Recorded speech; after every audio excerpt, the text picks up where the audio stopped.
Let yourself begin to unwind. Let the day fade gently into the background. Let your breath grow slow and your eyelids soften with every word, the kind that doesn't ask questions. A small yard, a Chevrolet in the driveway. Every item in the home has been cataloged and planted. Magazines on the counter dated correctly. A school photo of a child who does not exist tucked into the corner of the mirror, and a wedding ring you sometimes wear to church. Men wear brown corduroy, and women carry grocery coupons in little plastic folders. People are kind here, but not too kind. Friendly enough to nod, distant enough to ignore the oddities. You rely on that distance. The long stretches of American quiet, the silence of lawnmowers, the drip of the faucet, the way neighbors speak in weather forecasts and cookie recipes. The wind is soft. The sky is a shade of navy so dark it feels painted. Lawns shimmer with sprinkler dew. Dogs bark in the distance. A sprinkler ticks. A car passes. You blend. You walk past a church, past a school, and stop near a telephone pole with a missing cat flyer. You slide the envelope behind the baseboard, under the bench by the bus stop. 30 seconds. No more. A car passes again. It slows. You keep walking. Your heart does not race. You've trained it not to. You record hours of American television, game shows, sitcoms, commercials. You study their laughter, their slang, their absurd obsession with cars and cheeseburgers. It fascinates you. You left them that way, to seem real. You eat canned soup. You listen to the radio. You write a page in a journal no one will ever read, in a language no one here understands. And then, finally, you sleep. Or something close to it, eyes closed, but one ear always listening, for boots, for sirens, for the sound of a world that is finally catching up and slowly dulls you, like ocean water smoothing the edges of a rock. You fear becoming too much like them, but sometimes you forget what not like them felt like. You came from a place where silence meant suspicion, meant someone was listening, meant someone was about to disappear. But here, it means something else entirely. It means people trust their world. They let it hum in the background. That's the part that scratches at your mind like a splinter. That and the milk, it tastes wrong. Too thick, too sweet. You drink it anyway. The illusion must remain seamless. You walk through it like fog. You practice smiling in the mirror, just enough to seem polite. You practice laughter too. A light chuckle, head tilt, nothing too hearty. The art of imitation is your only safety net. Even though your wife is a fabrication too, you're alone here, always alone. But the illusion of company is part of the cover. It is a dead drop site, designated by Moscow. You retrieve a letter tucked into P.O. Box 517. It is never addressed to you, always coded. Phrases like, "The shipment has been delayed," or "Your aunt sends her regards." Hawthorne. She brings casseroles sometimes when she senses you're lonely. She asks too many questions, not the kind that are dangerous, but the kind that stick. Where were you stationed before moving here? Did your parents also have those high cheekbones? Were you in the military, maybe? You said no. You said yes once. You forget. The inconsistencies keep you awake sometimes. That's when you clean your revolver. Slowly. Wipe by wipe. Click. Eject. Reload. Just in case. Every sentence an instruction. every comma a clue. You burn the paper in your backyard grill, then scatter the ash like seasoning across the soil. A flag on the porch, faded just enough to look lived in. You arrived here 3 months ago, though your neighbors believe it's been longer. You memorized the backstory. You work in insurance, or maybe you said logistics. The lie shifts slightly depending on who's asking, but never enough to raise suspicion. Your accent is slight, just a trace of something unusual. You were born in Ohio, you say, or raised near Chicago. But not enough people asked to matter. You're safe here, wrapped in a still, warm quiet. The world outside is fading into dusk now, and your body is sinking into the softness beneath you. You don't need to think too much anymore. Just listen, and imagine the soft click of shoes on pavement, the buzz of a fluorescent diner sign, and the rustle of leaves moving gently in a neighborhood you've never truly belonged to, but where you must pretend you do. The year is 1974. The country is not your own, and your name is not the one your mother gave you. Our story today begins in a modest brick house on the edge of suburban Pennsylvania. It is neither remarkable nor too plain. A carefully chosen facade. Inside the house, the carpet is beige. The fridge hums. The air smells like coffee grounds and pine saw. You wake every morning at 6.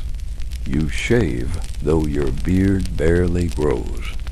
You eat toast with butter, fold the newspaper just right, and smile at the mailman. He doesn't know who you are. Not really, but he waves anyway. His dog barks at you every time, even though you offer it biscuits. You can't fool dogs, and sometimes late at night you wonder what else sees through you. The trees, the children, the man who sells tires at the corner lot. You wonder, but you do not dwell. Spies don't dwell.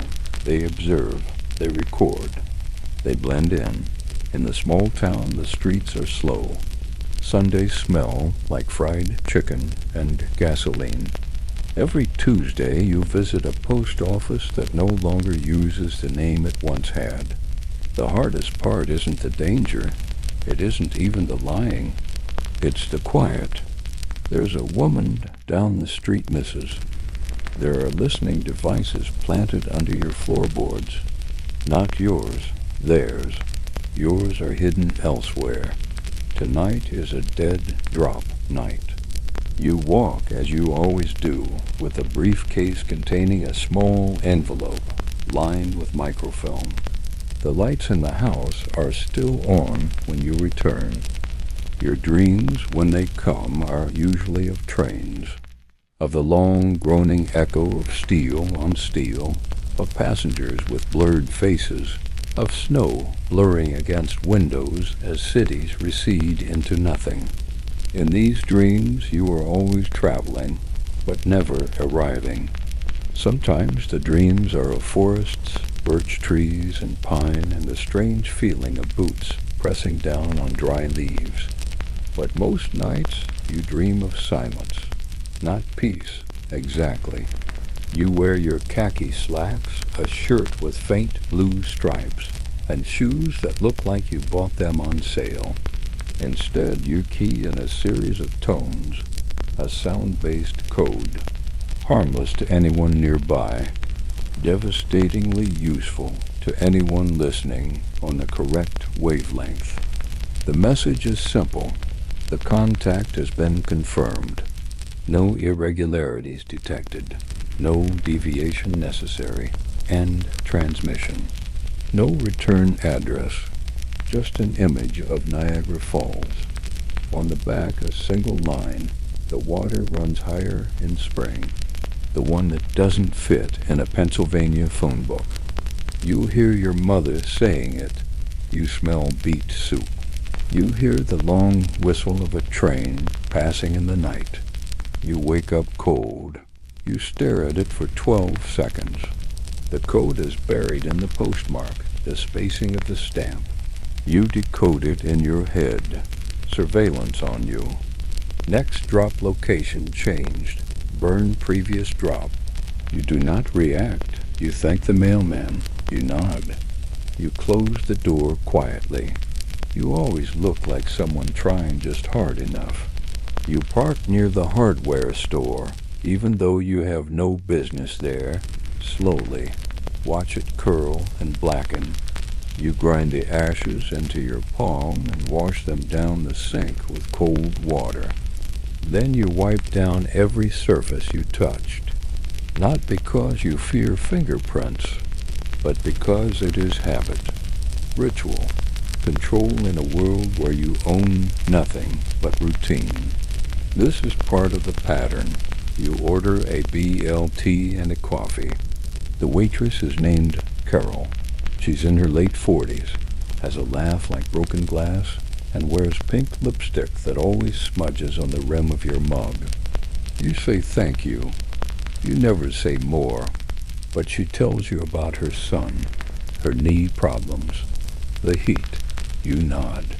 You stir your coffee. You leave a tip that is precisely 18%. Not too generous. Not too cold. You are the most average man she serves, and that is exactly how it must stay. Routine must be maintained. You greet the clerk. He nods. Yesterday it was catcher in the rye. These are props, but you find yourself drawn in. The words pull you into a world where you are not pretending. A brief escape from your long escape. You hear children riding bikes outside. The squeak of wheels. A boy yelling something about baseball. You watch from behind the curtain, not for surveillance, just for presence. The moment, the hum of life and motion. Asks if your porch light's still giving you trouble. You lie, you say yes. He offers advice you already know. You thank him with a thin smile. He does not suspect a thing. Just the hush of something watching you from the other side of the wall. You wake before dawn, like always. Your body does not know rest. It only knows rhythm. You open your eyes to the soft groan of plumbing, the faint creak of house beams adjusting to the summer humidity. The air smells like dust and yesterday's coffee. You rise without a sound. Your steps are practiced, soft, deliberate. The flakes are thin, lifeless. The box says corn, but it tastes like air. You add milk. That same overly sweet American milk.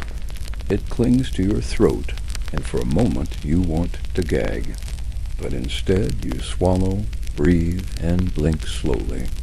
You remember training, the long hours of practicing stillness, the breathing exercises designed to keep your pulse under control when surrounded by danger, or worse, by trust. You don't need the lights. You know every inch of this place. It was chosen for its layout angles that allow visibility through both front and back windows. Strategic distance from power lines. Just enough cover for an exit, if one ever becomes necessary. You sit at the small kitchen table, and the chair squeaks. Just slightly. Enough to make you wince. You pull the file from beneath the floorboard, wrapped in waxed cloth, always dry, always ready. It contains a new contact's face. A name that doesn't matter, a location that does. Somewhere outside Harrisburg. An airfield. An engineer with a brother in the party.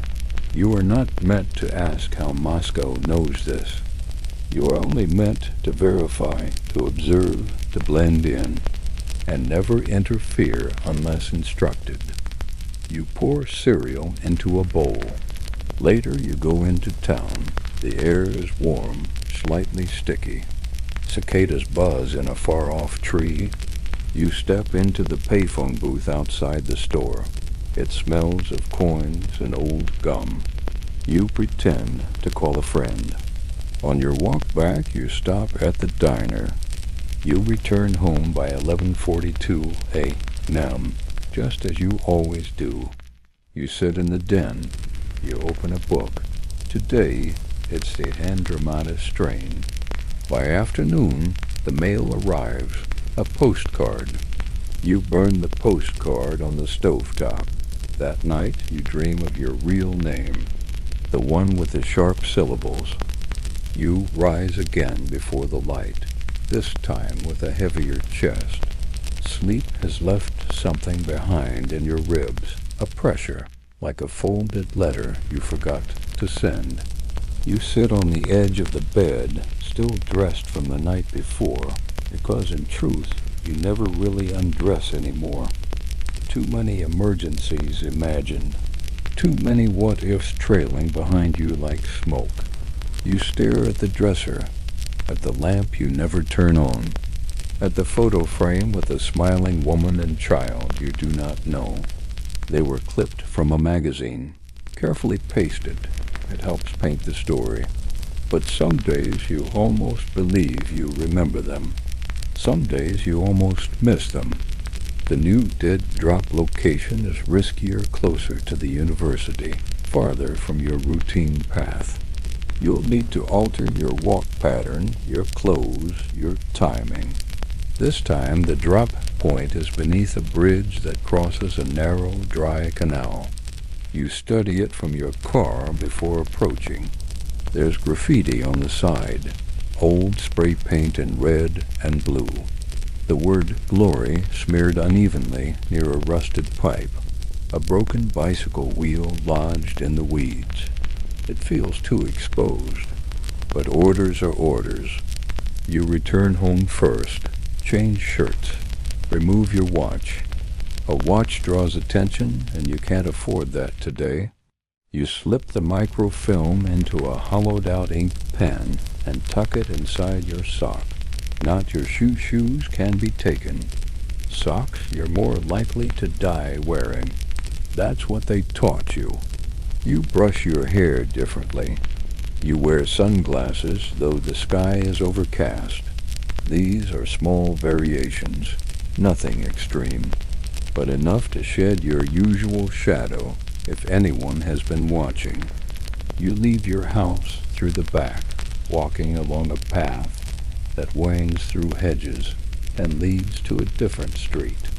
A shortcut you never use. Your pulse doesn't rise. You've trained for this. You count your steps. 47 to the corner. Pause. Look left. Keep moving. Don't rush. Look bored. That's how you survive by becoming unremarkable, by vanishing inside the cracks of other people's lives. At the bridge, the wind is soft but steady. There's the distant sound of a lawnmower, a dog barking 2 blocks away. You kneel beside the canal as though tying your shoe. Slip the pen behind a loose brick. Press the brick inward slightly, enough to wedge it in place. Then you stand, brush your knees, walk away. That's it. That's the whole exchange. No one sees you. But you never know if someone noticed. There's a difference. You buy a bottle of orange soda from a gas station on the way home. The man behind the counter has a mustache and a soft southern accent. He talks about the weather. You nod. Say, crazy heat today. He agrees. You pay with exact change. His eyes don't linger on your face. Good. That's what you want. You drink the soda outside, sitting on a curb, watching cars pass like lazy thoughts. You crunch the bottle in your hand and toss it in the bin. One more normal day. When you get home, the neighbor's boy is sitting on your porch step. He's 7, maybe 8, has a scrape on his elbow, and is picking at it with absent curiosity. You pause. He looks up. "Hi," he says. Mom said I shouldn't bother you. You nod. You're not bothering me. You try to smile. He tells you his name. You already knew it. You know the names of every family within a 3-block radius. You've memorized their birthdays, car makes, religious affiliations, and favorite radio stations. The boy asks if you have a dog. You shake your head. Used to, you say. Another lie. He shrugs. I want one, but Mom says I need to be more responsible. You nod again. Dogs are a lot of work. He leaves after a few minutes, satisfied with the small exchange. You watch him skip down the path. He is already forgetting your face. That's good. That's what you need. You step inside and wash your hands twice, even though you didn't touch anything. The heat in the house is unbearable. You strip down to your undershirt, stand in front of the fan, and let the sound wash over you like static. You close your eyes and let the hum carry you. Later you write a report, not on paper, not with ink, but mentally, carefully coded, rehearsed, logged for when the next voice calls. You memorize dates, patterns, details. You notice the tire store has a new delivery truck. You notice Mrs. Hawthorne changed her route. She now walks her dog. At 6:30 p.m. instead of 6:45, you notice the radio station plays the same advertisement every 22 minutes. None of this matters until it does. Night falls again, and with it, a storm. The wind is sharp, pulling tree branches like marionettes. Rain taps against the windows like soft fingers. You sit in the dark, listening. There is something comforting about storms. They mask movement. They smother sound. They make the world feel far away. You imagine what the world looks like from above, from a satellite, a tiny house, a pinprick of light, and inside it you an error in the system, a ghost wearing skin that doesn't quite fit. You fall asleep to the sound of thunder. Your dreams are quieter tonight, just the sound of someone calling your name, but you never turn around to see who. The morning after the storm smells like wet concrete and pine needles. The ground is soft, and your shoes leave faint impressions on the lawn as you step outside to retrieve the newspaper. And the microwave blinks the wrong time. You leave it. That's normal. Most people forget to reset it. You sit at the table and unfold the paper like you've done every day since you arrived. You barely read it. Your real headlines come through other channels, but it's important to keep up the illusion, to know what they know. All normal things, all quietly loaded with tension. Your mind recites every exit strategy, every alias, every false memory you've built to protect yourself. You test the line under the floorboard. The radio receiver still clicks to life. There's no message, just a soft, rhythmic hiss of static. You listen to it like music, to speak casually about local zoning laws and baseball scores. One knock. Caswell, he says, that's not your name, not your real one, but it's the one they gave you here. You nod, not rushed. Then you pour yourself a glass of water and sit down, staring at the spot where he knelt. Beneath the surface, your nerves vibrate like electric wire, but your face stays still. You think about the man's face, about whether he looked more tired than you did. Flags ripple quietly on mailboxes. In the distance, a dog barks once, then falls silent. Somewhere out there, a real man named Caswell is probably living a real life. And somewhere even farther, your real name waits in a folder in a dusty cabinet in Moscow.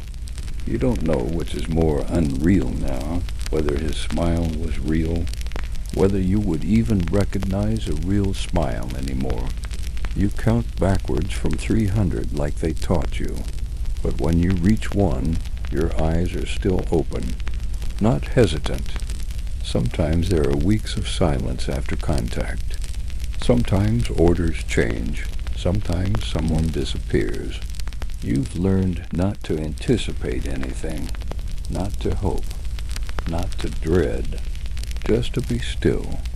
Your eyes don't move toward the door immediately. Instead, you take one slow breath. You wipe your hands on a towel. You step softly to the entryway. Through the peephole, you see a man with a clipboard. Mid-30s, tan jacket, too warm for the season. You open the door halfway to complain about traffic detours like a man who actually drives to work. You bend slowly, glancing down the street, not in fear, but out of habit. A man watering his plants. A woman jogging with a bright yellow headband. Two kids kicking a deflated soccer ball near the corner mailbox. All of them live within your mental grid, each movement mapped and cataloged, every smile, every pause, every routine. He kneels by the stove, opens the cabinet beneath the sink. His hands are calm, precise. He's not checking for gas. You both know it. He removes a cloth pouch taped beneath the wooden shelf, holds it up without turning to you, and then tucks it under his coat. You sip your coffee and pretend to enjoy it, even though it's burnt. If anything smells funny, don't light a match. You let the warmth fill your hands. You breathe deeply, slowly, like you're just another tired man starting just another sleepy American day. Back inside, the kitchen is dim. The storm knocked the power out for an hour last night. There's a new code waiting in the classifieds. A message disguised as a used piano listing. You read it 3 times, carefully, quietly. We'll trade for quiet pieces. Call after sundown, 703 area. You recognize the pattern. It's a pre-contact warning. Someone is coming. You don't know who or when. Only that it will be soon. You fold the paper and stare at your hands. The fingers are steady, but your breath catches. You don't let it show. When someone arrives, they always do it in the same way. Casual, polite, forgettable. They never knock twice. They never ask for you by name. It could be a plumber, a Jehovah's Witness, a meat delivery man. Once it was a woman in a red dress holding a potted plant. She didn't speak a word, just handed it to you and walked away. You smashed it open in the sink that night and found a note, rolled tight as a toothpick. The instructions inside were written in invisible ink. You heated it over the stove. It smelled like lemon and fear. All day you prepare without preparing. You clean the house. You straighten the couch cushions. You sweep the porch. The knock comes just after sundown. Mister, I'm from the gas company. Just checking on reports from the storm. You smell anything odd last night? You shake your head. Nothing I noticed. Mind if I take a quick reading? You pause, then step aside. He enters, eyes scanning quickly, but never lingering. He moves toward the kitchen. You follow. Thanks, he says, standing. You nod again. Got it. He's gone in 12 seconds. You lock the door slowly, twist the bolt, turn the key. The pouch will be gone by morning. Your message will be received. A new phase may begin. Or nothing at all. That night you don't sleep. You lie in bed, fully dressed, listening to the sound of wind pressing against the window pane. Outside the town is sleeping. Streetlights blink in yellow halos. The morning after contact, the air feels unusually still. You sit at the table, eyes on the condensation sliding down your water glass. The clock ticks each sound, gently pushing time forward, as if it too is pretending not to notice you. The house hums with the low, familiar sounds of refrigerator coils and faraway traffic. Everything is quiet, normal, but it's the kind of quiet that feels watched. Machine-typed, too neat to feel personal. It says you eat slowly, dry toast with no butter, a silence you haven't known in years. For the first time, it really does feel like just a home. The streets are dim, most porch lights off. Your feet know the way without thought. You take the long route past the corner church, past the grocery store with flickering neon. A real letter. To no one. Maybe to yourself. You write it in Russian. The words vanish just like you will, eventually. You describe the town, the street, the feeling of watching someone mow their lawn while listening to music through headphones. Thick, heavy flakes covering the couch, the television, your shoes by the door. It makes no sound as it lands. Only weight. Only hush. You wake with your hand clenched, as if you were holding something. But it's empty. Always empty. You describe the smell of fried chicken through the window. You write about Carol, the waitress, and how her smudged lipstick makes you think of your aunt. You write about the boy with the scraped elbow and how his laughter feels like something from another life. You pass the elementary school where a woman paints the windows with fake snow every December. You don't look at the people. You don't let them look at you too long. That's the trick. Let them remember you vaguely, but not clearly. A man in a coat, dark hair, polite nod. No one recalls the details of polite men. Not a station, not a front. Just a structure with furniture and empty air. You eat soup out of a can. The flavor is metallic, like every night before. You leave the spoon in the bowl, watching the reflection of the overhead light waver in the broth. It reminds you of puddles back home, how they'd ripple from the boots of soldiers, or from your brother's laughter when you raced through the alleys. You chew it long, letting the grain dissolve in your mouth like sand. This morning is not for flavor, it's for thought. You replay every word, every step from the day before. No lights inside. No place you recognize. It doesn't stop. You keep walking. But your heartbeat changes. Not faster, just tighter. You make one wrong turn just to see if it follows. It doesn't. Still, you remember it. Make, model, color. You'll wait 3 days. If it appears again, you'll switch routes. The flyer has been folded twice. That's the signal. You wait exactly 7 minutes after retrieving it before opening it in the back room under the white desk lamp, the only one not bugged. Surveillance duties extended. No contact with subject. Maintain cover until second signal. Rotate drop sights. Clean house. Did the man's tone drop on a certain syllable? Was his left eye slightly more bloodshot than his right? Were his shoes polished too neatly for a gas company tech? The burner phone buried in the cereal box goes into the fireplace. The files under the floorboards, gone. The hollow ink pen burned.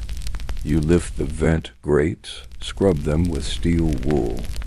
You clean the rim of the toilet tank, where a slip of microfilm used to hide. You vacuum the attic floor in long, deliberate strokes. You are slow, meticulous, not out of fear, but because you know the smallest mistake is the one that always sings the loudest after you're gone. The questions repeat like a wheel, but there are no answers. You don't get answers in your line of work, only instructions, only silence when things go wrong. The new orders come by noon. You find them tucked inside your front screen door, behind a fake realtor flyer advertising lakefront properties in a state you've never visited. The message is printed on cheap paper. Subject C confirmed. You read it again. Clean house. Those words mean something specific. Not sweeping the floor, not laundering bed sheets. Erase traces. Remove the files. Burn the photographs. Wipe fingerprints off objects that shouldn't exist. Prepare for extraction or prepare for collapse. You begin immediately. By nightfall, the house looks the same, but it's hollow. All the little ghosts of your work gone. There's a strange kind of quiet in that. Later, you take a walk. It's a habit meant to look like leisure. A car passes slowly, a brown sedan. Back home, you enter through the side door. You lock the knob, the bolt, the chain. You sit down and write a letter, not a report. Then you tear it up piece by piece and flush it down the toilet. You fall asleep with the lamp on. You dream of snow again. This time it's falling inside your house. The next morning you stand in front of the mirror for a long time. Not fixing your hair, not shaving, just looking. Your reflection is a stranger you've gotten used to living with. The man in the glass has crow's feet, a faded scar along the jawline, and a way of squinting like he's always calculating distance. You try to smile. It doesn't work. The muscles in your cheeks have forgotten the real shape of warmth. She's singing, off-key, loud. Something about a birthday party and cake. You walk the aisles slowly. Pick up canned peas. Put them back. Pretend to compare prices on soup. The fluorescent lights hum overhead. A child cries somewhere near the dairy section. You check your watch. Not for the time, for the movement. Her perfume is too sweet. My brother says the Russians are messing with our satellites. Isn't that something? She laughs like it's a joke, like it couldn't possibly be true. Two people playing parts in a story neither of you fully understands. You press play, holding your breath out of habit. For the rhythm of pretending to care, you watch from the window, pretending to be busy with the blinds. We had you down for a quote this Thursday, but we need to reschedule. We'll call back. Click. You walk to the bedroom, open the closet, and pull out the travel bag you packed a year ago. It contains cash, a revolver, a change of clothes, contacts, a forged passport with a name you haven't used since training. You wait because to move without instruction is to admit fear, and fear is just another kind of spotlight. She reminds you of a girl from your childhood, a neighbor's daughter, who once gave you a seashell and said it was a magic ear, or the beginning of the fallout. Said if you listened long enough, you'd hear what someone was thinking. You were 6. You believed her. The dull, relentless ticking of a life no one really lived. There's no code in the words, but there's something in the timing. 3 sentences. The second one ends abruptly. It's a variant of a message from 3 years ago, used to mean one thing only. Cover compromised. Relocation imminent. You go through the motions. Toast. Coffee. Newspaper. You notice the crossword puzzle has changed editors. The clues are shorter now, a little more modern. You sit in your chair and read 3 chapters of a novel about nothing. And when the sun sets, you turn on the porch light, lock the door, and stand perfectly still in the hallway for 13 minutes, listening. There is a softness to the day one of those subtle American Saturdays where people mow lawns they don't even like, just to say they did. You water your flowers, not because they need it, but because the neighbors are watching. Always watching, even when they don't know they are. That's how suburban life works. Everyone is watching everyone else, to make sure no one's doing anything worth watching. You wonder if the change is a message, but that's paranoia talking. And paranoia is like mold. It grows in the silence and spreads in the dark. You fold the paper and leave it on the counter. Routine maintained. Outside, the weather has cooled. The sun is high but not sharp. Around noon, a girl rides her bike down the street with streamers flapping from the handlebars. You take a trip to the grocery store. You don't need anything, but presence must be felt or absence is noticed. At the checkout, Carol from the diner spots you. She's buying flour and paper towels. She smiles and waves with her free hand. Did you hear? She says the library's closing early today. Power issues again. You nod. Yeah, must be from the storm. She squints. You look tired, Caswell. Everything all right? You force a half smile. Just didn't sleep much. She leans in. You nod again. Crazy world, she shrugs. See you round. She leaves. You leave. Back at home, the message light on the landline is blinking. You don't have many people who'd call.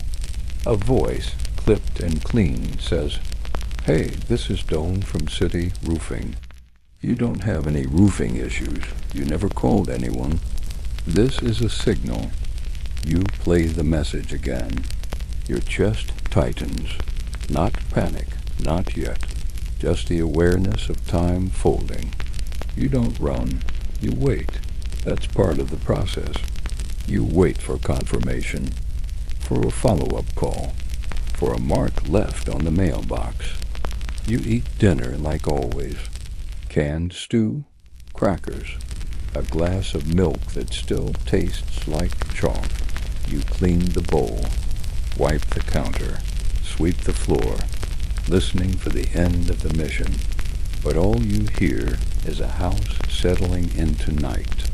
Pipes shifting, wind slipping through the cracks. The call comes 2 nights later. 3 short rings, then silence.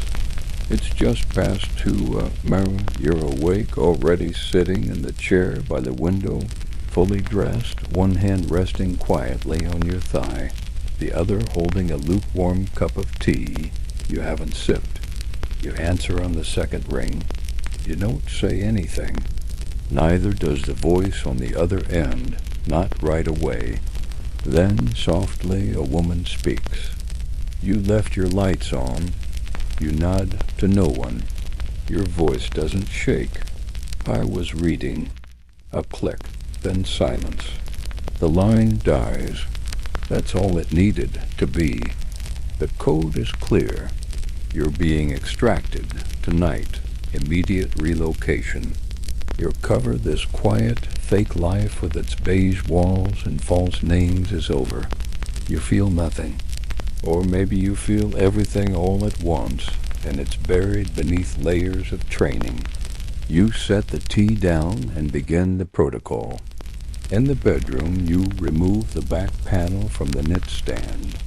Behind it, a small cloth bundle holds a thin map, folded along sweat-creased lines.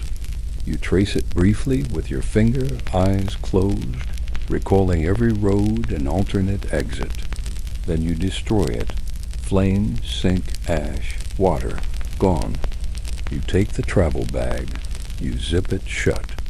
Your movements are calm, deliberate, slow, like a ritual. You glance around the house, not with sentiment, but with precision. Are there traces?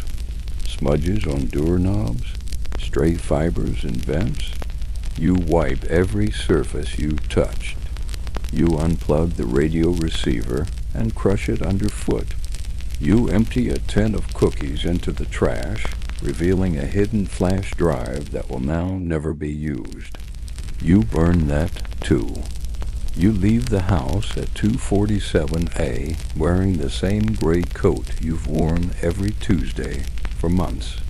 Familiarity is camouflage. You walk not to the street, but through the yard, down the side path, into the gap behind the tool shed that leads to the alley. There's a car waiting, black, idling without headlights. It does not honk. It does not flash. You simply open the rear door and sit down. The driver is silent. A man with a pale jawline and aviator glasses. You don't know him. That's the point. You nod once. He does not nod back. The engine hums like a distant lullaby. The car glides forward, tires whispering across wet asphalt. You do not ask where you are going. You already know it doesn't matter. The destination is never the end, only the next beginning. The town drifts past you through fogged windows. Storefronts you memorized, street signs you practiced saying aloud, telephone poles you used as markers, all sliding away like pieces of a dream. There's no one out, just the occasional flicker of a TV in a dark window and a soft blue glow from a vending machine humming beside a car wash. The driver takes a route you don't recognize, not at first. Then you realize he's making turns based on surveillance avoidance patterns. A test. You pass without a word. You count 5 right turns, 3 left, a brief circle around a shopping plaza. Then silence again. The road smooths out. You are outside city limits. He pulls onto a dirt road surrounded by pine trees. No street lights, no houses, just forest, moonlight through needles. The car stops at an old maintenance shack. He kills the engine. You turn toward him. Am I being reassigned? The man doesn't speak for a while. Then finally, you're being reabsorbed. You blink, that word, reabsorbed. It doesn't mean promotion. It doesn't mean failure either. It means removal. They're taking you out of the field. You've either seen too much or become too much of what you were pretending to be. In either case, you are no longer viable. You step out of the car. The air is cold, still. The forest smells like sap and wet earth. Another car is waiting ahead, a different model, state plates. A woman leans against it, wearing gloves and a navy windbreaker. She nods once and you follow her silently to the trunk. She hands you a new set of documents. A driver's license, a new name, a rental key, an address in Illinois. Nothing familiar. You'll report in 6 weeks, she says softly. Until then, you're a man on leave. Clean record. Do not reestablish contact. Watch for the mark, you nod. She gives a slight smile, then steps away. No handshakes, no farewells. That's not how this ends. Or how it ever really began. You drive away alone. A new vehicle. A new coat in the back seat. A radio station humming static between country songs and weather updates. Somewhere along the highway, you pass a diner just like the one Carol worked in. You almost stop. But you don't. You drive until dawn, and the horizon starts to bleed orange through the trees. You wonder who you'll be next. The motel in Illinois smells like pine cleaner and cigarette ash. You check in under your new name, Richard Dale Morrison. The clerk doesn't look up from her soap opera. The bedspread has a floral pattern that makes your eyes ache. You don't sit down right away. Instead, you place the suitcase on the table and peel back the cover to check everything. New passport, envelope of U.S. bills, map of Springfield, blank notepad, a ballpoint pen with the cap already chewed. The details are always the same, so small, so precise. That's how you know they still trust you. At least a little. Local news, school board complaints, factory layoffs. You think about the people you never got to become, the real ones, the ones behind the false ones. You wonder if there is still a version of yourself buried somewhere under all the covers and layers, or if the old names, the old voices, have dissolved completely into smoke. A missing dog. You glance at the date, July 11th, like the kind of quiet you feel when you're underwater surrounded, not empty, safe even, not yet. You listen. Nothing follows, no voices, no footsteps. You check your watch. 4:03 Mare, real birthday. You hadn't even noticed. She slides the key across the counter and tells you your room is upstairs, last on the right. You nod, say thank you, and climb the stairs with a suitcase that still smells faintly of gun oil and smoke. Your mind is somewhere else drifting, backward, not to Moscow, not even to Pennsylvania, but taped to the outside of the door is a business card.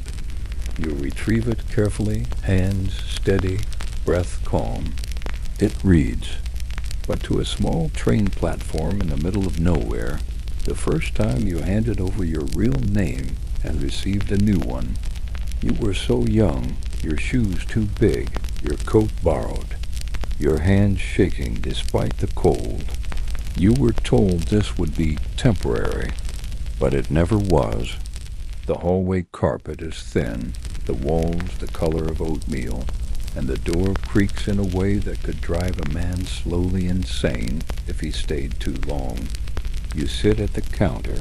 The woman behind it is older, her hair gray but coiled with purpose. She calls you sweetheart when she takes your order.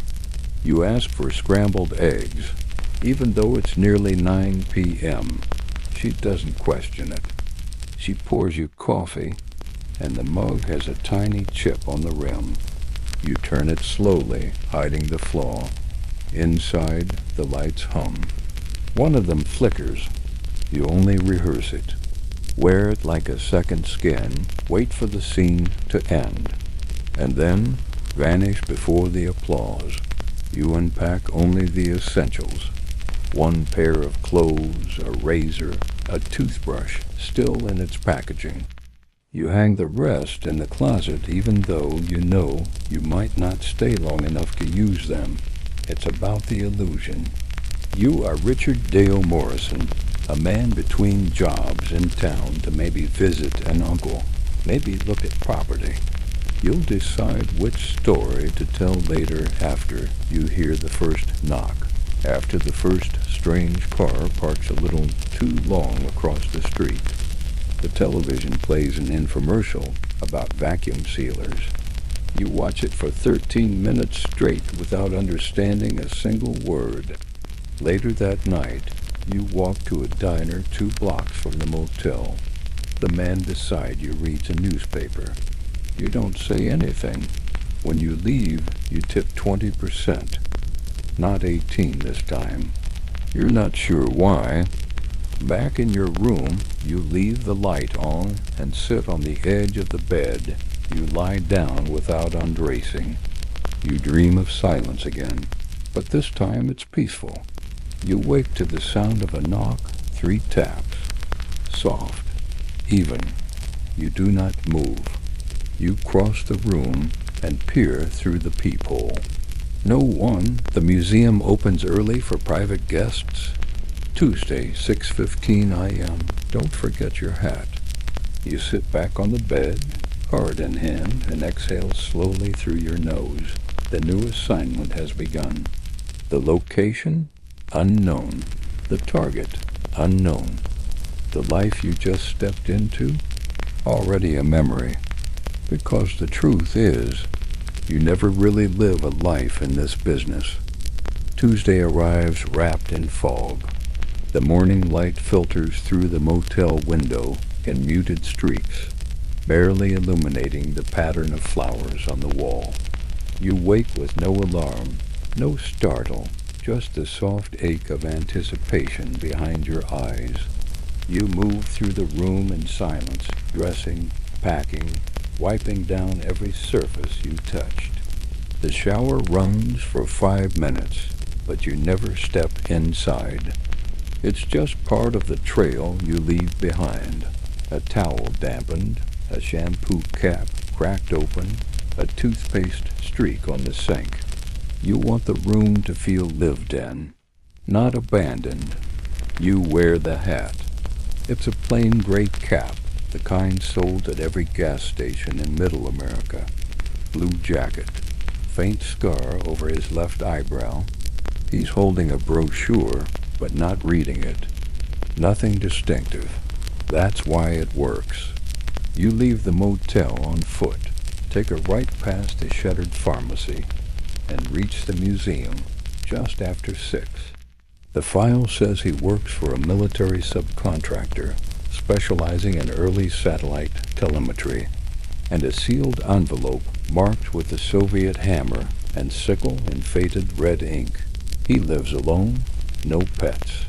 He goes bowling every Friday. It's close to the public, but the maintenance door in the alleyway is slightly ajar. You stand there, looking at it, pretending to read the placard. The silence is so complete it feels staged. You slip in like a whisper, and the hallway inside smells like lemon cleaner and aging paint. You hear the hum of fluorescent lights overhead. Your shoes make no sound on the waxed linoleum floor. Then pauses. You'll be contacted through the usual methods. Until then, enjoy the sights. Springfield's got a nice zoo. The museum is small, local, historical, underfunded. Posters of ancient tools and Civil War uniforms line the walls. You're meant to wait near the exhibit of pioneer farming equipment. That's where the map said, meet under the rusted plow. Here the lights are dim. The air is thick with the scent of old paper and drying glue. You find it easily. It leans on a wooden frame beside a mannequin wearing suspenders. Dust has gathered around its base like forgotten time. Not excitement, just movement, like a machine winding forward. Then, from behind you, the early bird sees the worm but doesn't always eat it. You turn slowly. A man stands near the fire extinguisher. You respond with the line you were taught long ago. That's why the wise bird waits until the second hour. He nods. Follow me. You linger in front of vending machines, always on the periphery.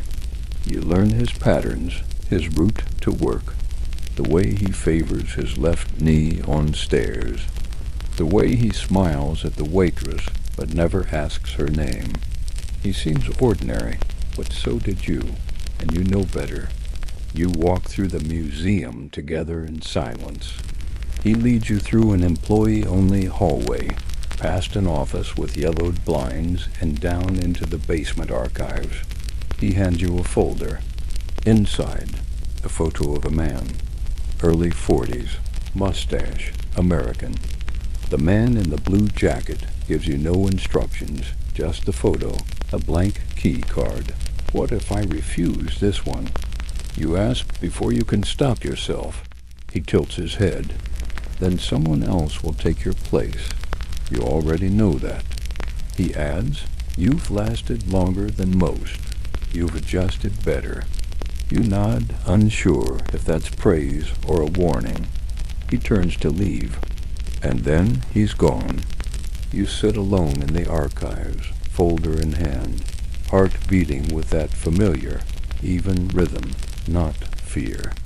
You stay there for a while, staring at the man in the photo, wondering who he is, wondering who you'll be once you meet him, because every target changes you. Every role you play leaves fingerprints on the soul, and no matter how deep you bury them, you feel them when you sleep. You spend the next 2 days watching, not following, not yet, just observing. You sit in diners. You blend into library corners. You know what hides behind ordinary. The world's full of ghosts pretending to be people. The more time you spend observing him, the more you begin to realize something quietly unsettling. He looks tired in the same way you do, not just physically, not the droop of the eyes or the shuffle of the feet, but something behind it all, a hollowness that can't be faked, like a man carrying a story he hasn't been allowed to finish. You watch him brush crumbs from his slacks while waiting for his coffee, glance over his shoulder when he unlocks his car, linger at the mail slot a few seconds too long, like he's hoping for something other than bills and advertisements. These are the kinds of moments that aren't listed in any file. You only find them when you're close, when you breathe in the same room as the target and realize they breathe just like you. Each day, you change your outfit, your posture, your distance. You make yourself blend into different backgrounds, a man looking at maps in a gas station, a substitute teacher in the library cafe, a health inspector clipboard in hand. No one notices you.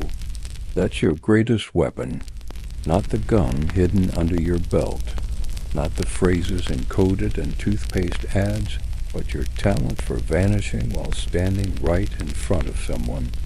Still, each time you see him, you feel the thin thread tightening between your fingers and his life.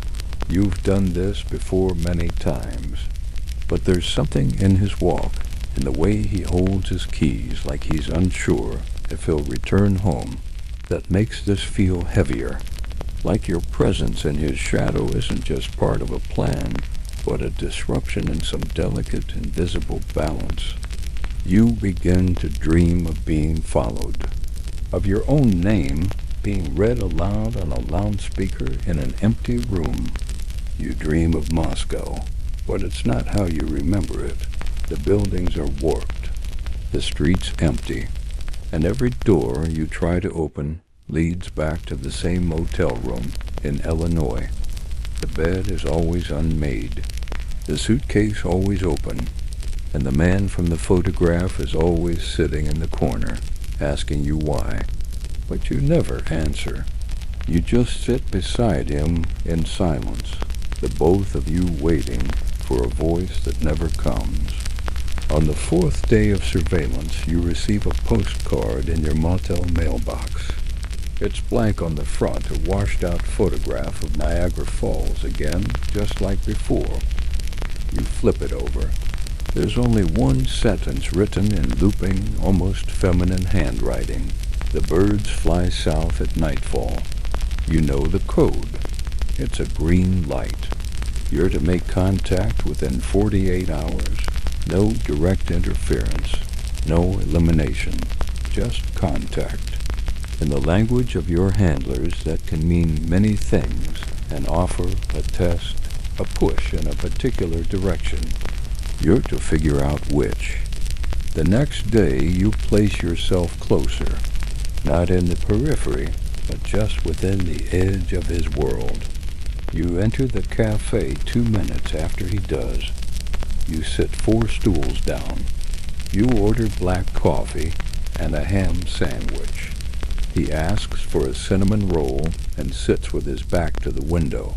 Like always, you pretend to glance at your watch 3 times.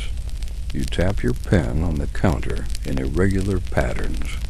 You leave your coat unzipped to show the plain white shirt underneath your prearranged signal. He looks at you once, not long, just a blink and pass, but his eyes slow, just slightly. You feel the tension build, invisible and soundless, like the stretch of a violin string just before it snaps. That night you wait near his apartment, not close, not threatening, just visible enough. A man walking his dog, though you carry no leash. You hold a book in one hand. You pretend to read under the lamplight. He exits his car slowly, keys jangling. He sees you. You don't wave. You don't speak, but he notices. And he goes inside 5 seconds faster than he did the night before.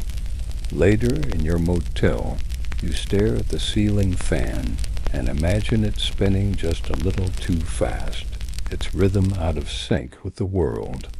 That's how you feel now, caught in a moment that spins faster than you can process. You wonder if he's writing a report about you, too. If his instincts, dulled though they may be, are catching up. If somewhere in his own way, he knows he's already part of something that doesn't belong to him. The next morning you return to the diner, but he's not there. You wait 42 minutes. You drink 3 coffees. You memorize the specials board. Still nothing.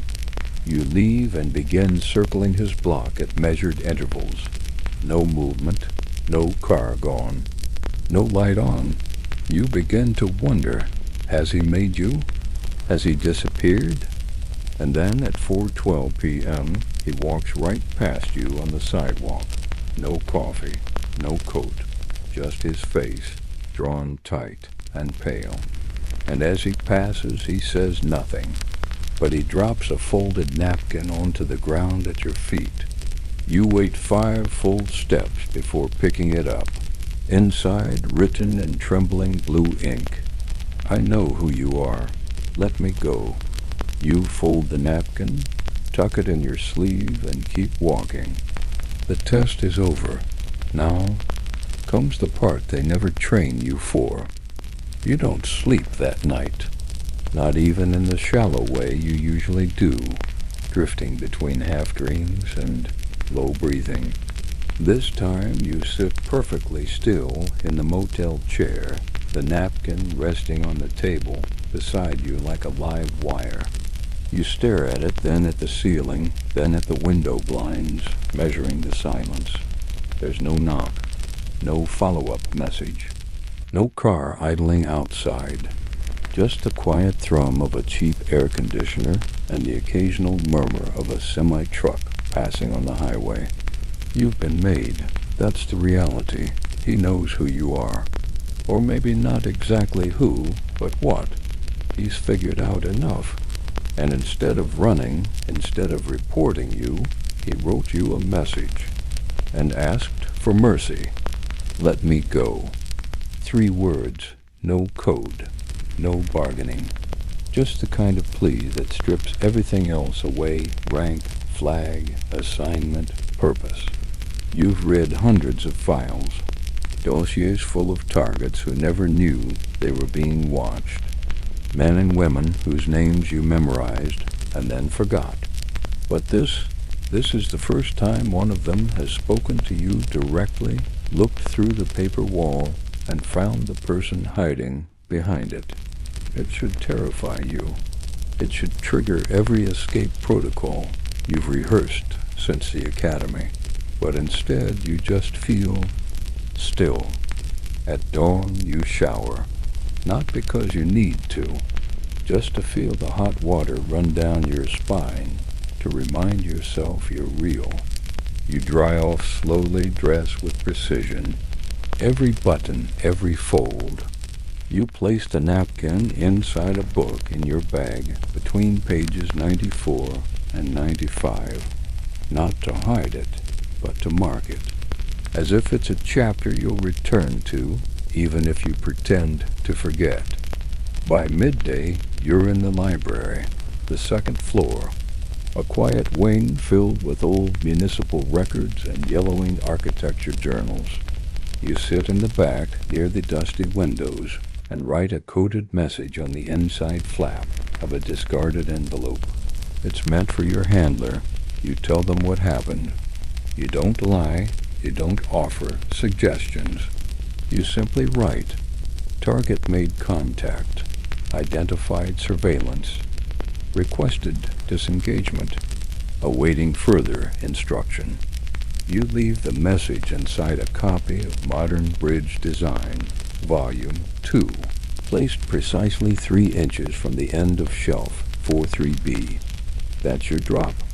No one will touch it until dusk. You'll know whether you're burned by morning. You return to the motel. You sit on the bed. You watch the minute hand move. And then, something unexpected. There's a knock, soft, measured, not the signal pattern. Just 3 slow, hesitant taps. You don't move for a full minute. Then you walk to the door, open it, partway.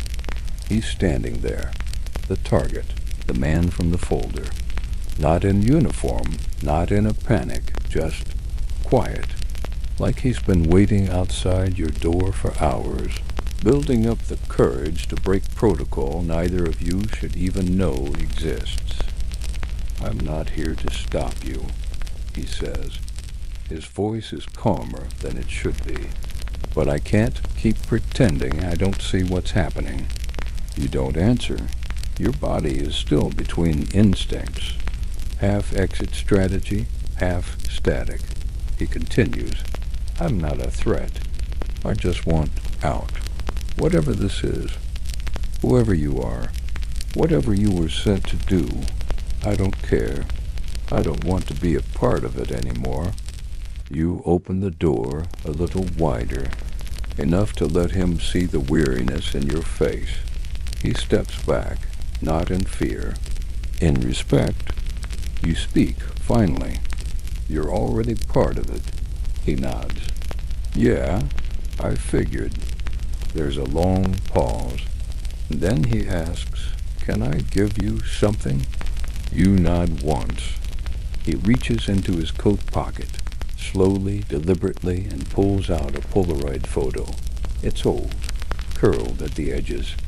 A boy, maybe 10, standing next to a man in uniform. A military base, you guess. The man is him, younger, straighter. The boy is a ghost. My son, he says. He lives with his mother now, out in Kansas. I haven't seen him in 3 years. You don't ask why. He hands you the photo. If I disappear, can you make sure he gets this? You look at the image for a moment, then fold it gently and place it into your pocket. I can try. He nods. His eyes shine a little. Not from tears, just that sharp shimmer of someone standing at the edge of something irreversible. He turns, walks away down the corridor, and disappears into the pale hallway light. You close the door, sit on the bed, hold the photo in your palm. This was never part of your training. The message from your handler comes the next morning left in the newspaper vending box beside the train depot, folded inside a flyer for a mattress warehouse clearance. You open it behind a payphone, shielding the wind with your back, your gloved fingers steady, even as your breath curls in the cold air. The message is brief. There is no analysis, no reprimand, no questions about your failure to contain the subject. Just a sentence written in plain English. Disengage immediately. Report to sleeper cell in Omaha. Destroy all contact materials. You read it twice. The words seem so small, so clean. After everything, the watching, the following, the connection formed in shadows, they've reduced it all to protocol. You're not surprised. Orders are orders. And the organization you belong to doesn't ask questions. It removes loose threads before they fray. You followed these instructions before, dozens of times. But this time, you hesitate. Back at the motel, you sit with the photograph, the boy, the man, the memory that now lives in your pocket. You were never meant to hold on to something like this. Your work has always been about removal of names, of attachments of yourself. You've been trained to forget birthdays, to erase footsteps, to step out of a life before it even has a chance to know you were there. But this picture has weight, not just in paper and ink, but in implication, in what it means to carry a piece of someone else's past, to be trusted with the only thing they couldn't say out loud. You should burn it. You know that. Instead, you wrap it in plastic and slip it into the lining of your coat. That evening, you pack everything, not quickly, not frantically, just methodically, like a man returning borrowed tools. You clean the sink, wipe the dust from the lampshade, even straighten the pillowcase. You've never understood why. Maybe it's guilt. Maybe it's a ritual. But you always leave places looking like no one lived in them. You leave the key on the desk. The door unlocked. You walk into the night without looking back. The train to Omaha departs at 9:15. You buy a ticket under a different name. You sit near the back in a window seat, your bag on your lap, and your thoughts drifting somewhere between the tracks and the man whose life you almost stepped into fully. You don't know if he's running. You don't know if he's already gone. You just know you won't see him again. Not as yourself. Not as anyone else. The train moves slowly, humming through the dark countryside. You rest your head against the cold glass, watching the blur of power lines and grain silos roll past like ghosts. No one speaks. No one looks at you. And for once, you're not pretending. You really are invisible. A passenger between destinations, between identities, between versions of yourself that may never fully settle into one shape. You dream on that train, not of escape, not of war.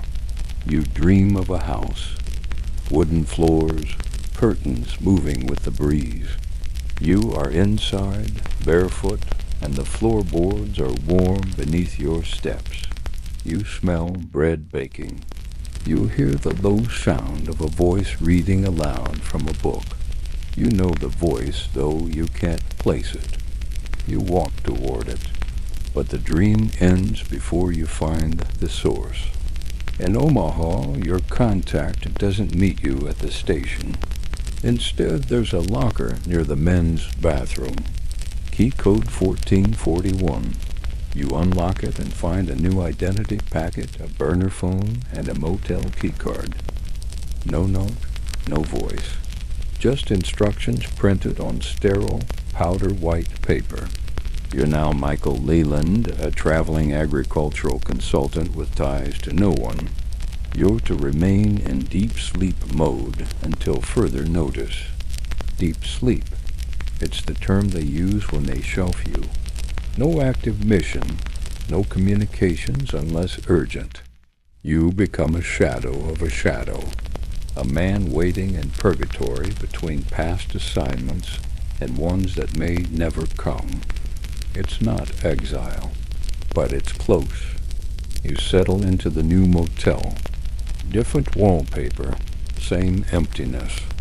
You walk the town every day, nod at strangers, buy groceries you barely eat.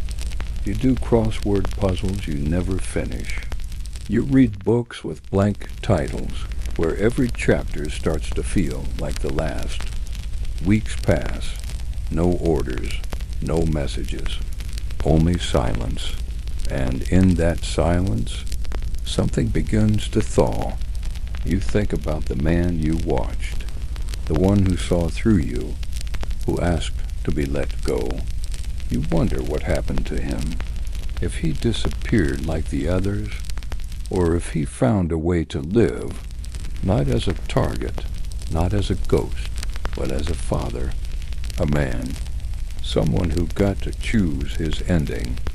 You hold the photo sometimes, not long, just enough to remember the feel of it, just enough to keep the edges from curling.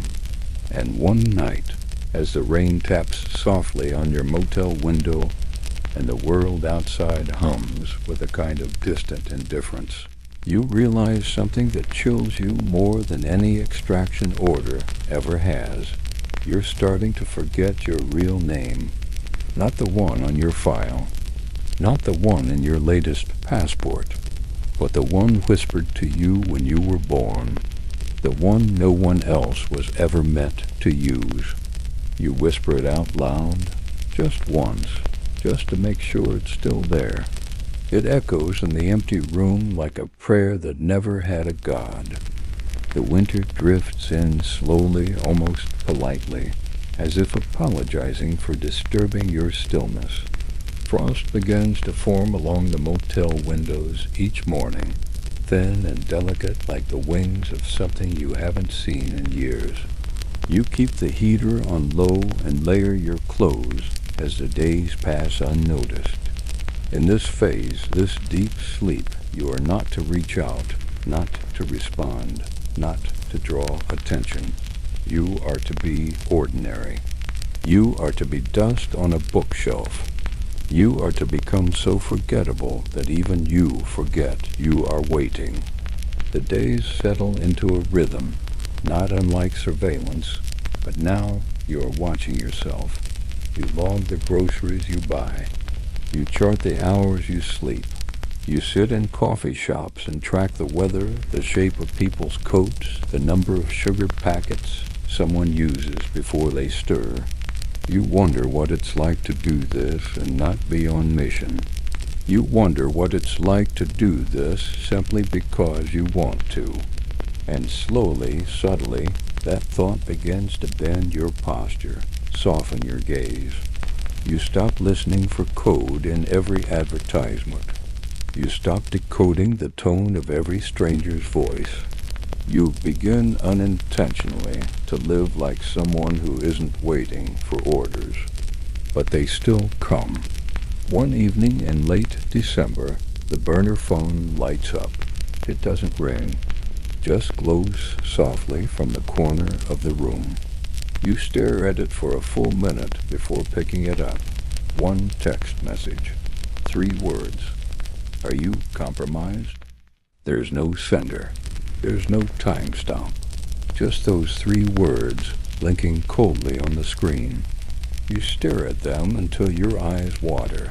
The answer technically is no. You haven't been followed. You haven't spoken your real name. You haven't broken cover. You've remained in your role. But you know that's not what they're asking. What they mean is, are you still one of us? Are you still a man who will burn photographs and walk away from voices? Are you still willing to vanish, to unbecome, to turn the page and forget it was ever written? You don't reply. Not that night. Not for 3 days. You leave the phone on the dresser, face down until the screen dims and the question becomes part of the silence. Instead, you take a walk, past the frozen pond near the park, past the corner shop that sells cheap wind chimes, past a church with its doors wide open, candles flickering inside like little beacons for people trying to find their way back. You don't go in, but you stand in the doorway for a long time, letting the warmth and faint choir music leak into your coat. And then you walk away, not sure whether you were looking for comfort or simply curious if anything inside would break your spell. Later that night, you reach into your coat pocket and pull out the photograph. The boy, the man, that worn edge along the bottom where your thumb has traced it too many times. You place it under your pillow, not hidden, not buried, just there, like a heartbeat, like a memory you're finally allowing to stay. You dream of a kitchen table, not yours, not anyone's you recognize, but you're seated at it, and there's a cup of tea, still steaming, And outside the window, there's snow falling over a fence lined with icicles. Someone is cooking in the other room. You hear humming. A woman's voice, maybe. Something soft, lullaby-like. And for the first time in a long while, you don't feel afraid of being seen. You wake before dawn, still asking. No, no more waiting. The silence that follows is different. Not the kind that feels like a held breath before something explodes, but a deeper, fuller kind, the type of silence you only notice after making peace with it. It spreads through the motel room like soft light at dawn, touching every surface with a strange gentleness. You don't expect a knock at the door. You don't brace for a car idling too long in the lot. For the first time in years, your body isn't curled around the anticipation of threat. You don't know what comes next, but instead of fear, you feel something else creeping in. Not comfort, not yet, but a kind of surrender. The kind that says, I am no longer running. And if they come for me, they come. You spend the following days moving through the world, as though you truly belong to it. You begin to talk to people not with purpose, not as part of a cover story, but because you want to hear what other lives sound like. You help a woman pick up her groceries after her paper bag tears on the sidewalk. You stop to listen to a man play an off-tune guitar on the corner near the bus station, and you give him $5 you know you'll never need again. You start drinking your coffee slowly. You stop scanning rooms for exits. You no longer flinch when someone calls out behind you. It's not a switch. It's not a rebirth. It's more like ice thawing from a field that's been frozen too long, inch by inch, sound returning where only numbness lived. The dreams begin to change too. You no longer see the train station or the pale corridors of training camps. Instead, you find yourself in strange places. Your mind must be inventing warm porches, sunlit kitchens, long roads stretching across hills you've never visited. Sometimes you're walking barefoot. Sometimes you're carrying something heavy but not painful. And sometimes there's a voice beside you, telling you stories you can't remember when you wake up. It doesn't matter. The feeling lingers. Not the details. Just the warmth. One morning, a snowstorm blows through the town. Heavy flakes gather in slow drifts outside your window. The motel feels unusually still, muffled in the hush of winter. You make oatmeal and sit at the table near the window, the one where you used to piece together intelligence files and decode the slant of newspaper ads. Now you simply sit there and watch the snowfall, steam rising from your bowl, hands still, breath slow. The world feels smaller and kinder when wrapped in white. You wonder if this is what childhood felt like, if somewhere in your forgotten life you watched snowfall this way without thinking about death or duty. The photograph remains under your pillow. You don't look at it as often, but you keep it close, not out of guilt anymore, but out of a promise. You told him you'd try, and you meant it. You've made no contact. You don't know where his son is. But you've stopped forgetting. That counts for something. At least, that's what you tell yourself. Then one day something shifts again. Not violently, not with noise, just a change in the wind. You receive a letter, not in code, not a signal, a real letter, handwritten, slipped under your door while you were gone. The envelope is plain, addressed only to M. Leyland. No return address. You hold it for a while before opening it, feeling the familiar weight of possible danger. But when you unfold the page, it's just 3 lines, written in a rushed but steady hand. I'm safe. He's with me now. We remember you. Thank you. That's it. No signature, no dates, but you know who it's from. The handwriting is the same as the napkin, and the message, it's enough, more than enough. You sit back in your chair, letter in hand, and close your eyes. You feel the tension in your chest slowly unwind like a thread finally let go. He made it. The boy has his father. And they both remember you not as a threat, not as a shadow, but as someone who chose not to pull the trigger. Someone who walked away from orders. Someone who, if only once, decided to be human. You burned the letter, not out of habit, but as a kind of farewell. You stand over the sink and watch the paper curl and darken, not with sorrow, but with release. You scatter the ashes with a soft breath, then open the window to let the cold air in. It smells like pine and wind. The storm is clearing, and for the first time in years, you start to wonder not about your next assignment or your next name, or your next extraction point, but about what a life looks like when you get to choose the shape of it yourself. Spring comes quietly to Nebraska. There is no grand arrival, no banners of blossom or parade of warmth, but instead a slow retreat of winter, like a curtain being drawn back a little more each day. The snow melts in stubborn patches. The ground softens. The trees, bare and knotted from the cold, begin to hum with the promise of green.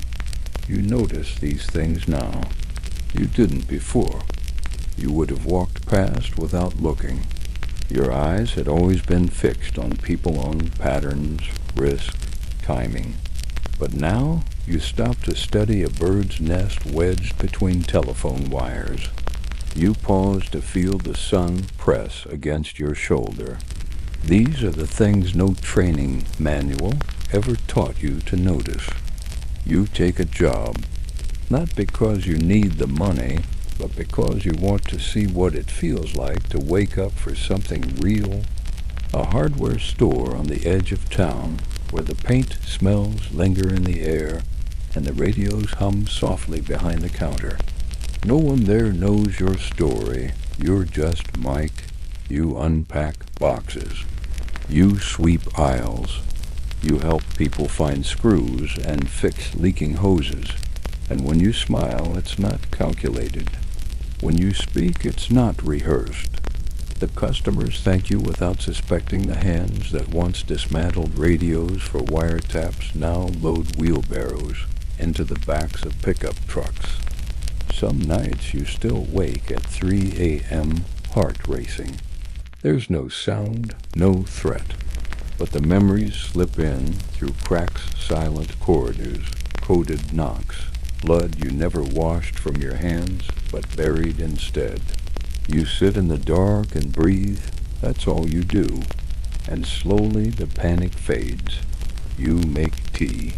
You listen to the fan buzz in the corner, and then, like the tide pulling away, the ghosts step back again. Time passes. You begin to forget the names of your old aliases. They blur together now: Caswell, Dale, Leland. The others you wore like coats, each one used and folded away. But what surprises you most is that you don't miss any of them.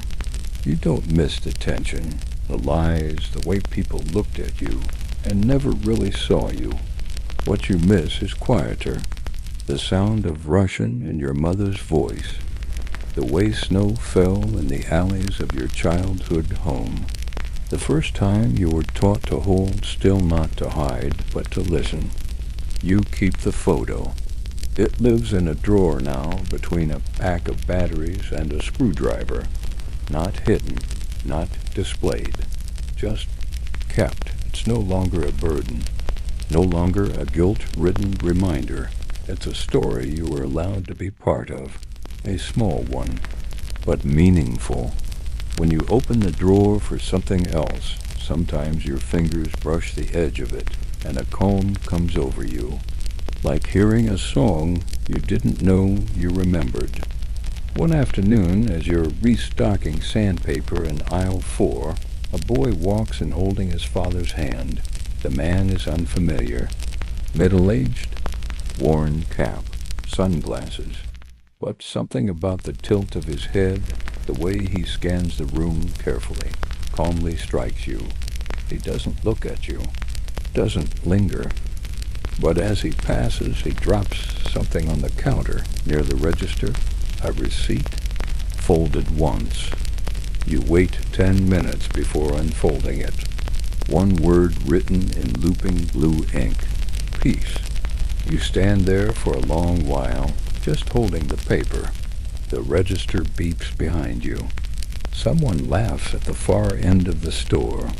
A truck passes on the road outside, trailing dust and sunlight, and you realize the week they said you wouldn't survive, it passed long ago. You lived it, endured it, escaped it. But more than that, you grew past it. Because the hardest part wasn't the hiding, or the lying, or even the letting go. It was learning how to stop being a shadow, and how to be seen again, even if only by yourself.